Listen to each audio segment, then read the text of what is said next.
வாழிய செந்தமிழ், வாழ்க நற்றமிழர், வாழிய பாரத மணித்திருநாடு.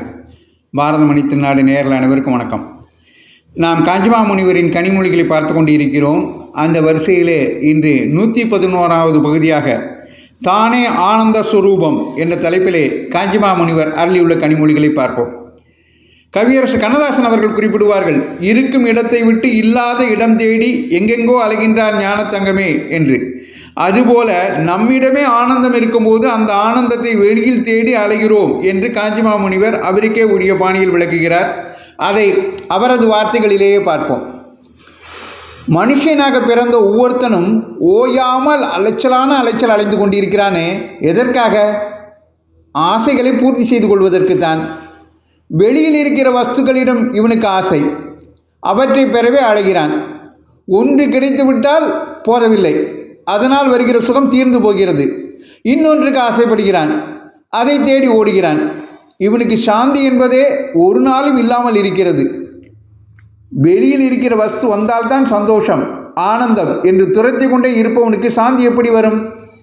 வெளியில் இருப்பது நம் வசத்தில் இருப்பதல்ல, அது வந்தாலும் வரும், போனாலும் போகும். அதை நம் வசப்படுத்தி கொண்டதாக நினைத்த போது கைவிட்டு போகக்கூடும்.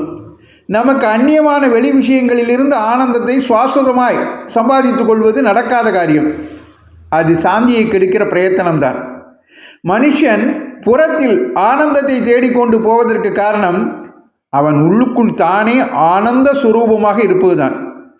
இவன் உள்ளூர ஆனந்த சுரூபமாய் இருப்பதாலேயே ஆனந்தத்தை எப்போது பார்த்தாலும் தேடிக்கொண்டிருக்கிறான். மாயையால் தானே ஆனந்த சுரூபம் என்பதை மறந்துவிட்டிருக்கிறான். இருந்தாலும் இவனுடைய சுபாவமே ஆனந்தமானபடியால் இவனுக்கு ஆனந்தம் அடைய வேண்டும் என்ற எண்ணம் மட்டும் இருக்கிறது. மனுஷர்களில் எவராவது ஆனந்தத்தை தேடாமல் துக்கத்தை தேடி போகிறவர்கள் உண்டா? ஆனாலும் அந்த ஆனந்தம் உள்ளே இருப்பதை அறிந்து சாந்தத்தில் அதை அனுபவிக்காமல் வெளியே ஆனந்தத்தை தேடி துரத்தி கொண்டே போய் சாந்தியை ஓயாமல் கெடுத்து கொள்கிறார்கள். தன் நிஜ சுரூபம் என்ன என்று ஒருவன் அம்பாளின் கிருபையால் பிரார்த்தித்து ஆத்ம விசாரம், தியானம் இவற்றின் மூலம் செய்து பார்த்தால் தானே பூரண ஆனந்த வஸ்து என்று தெரிந்து கொள்வான் என்று காஞ்சிமா முனிவர் நமக்குள்ளேயே ஆனந்தம் இருக்கிறது, நாமே ஆனந்த சுரூபம், அதை நாம் தியானம் உள்ளிட்ட ஆன்மீக சாதனைகள் மூலம் அறிந்து கொள்ள வேண்டும் என்று கூறுகிறார். காஞ்சிமா முனிவரின் கனிமொழிகளை தொடர்ந்து கேட்க பாரத மணி திருநாடு சேனலை தொடருங்கள் என்று உங்களை கேட்டுக்கொண்டு விடைபெறுகிறேன். நன்றி, வணக்கம், ஜெய் ஹிந்த்.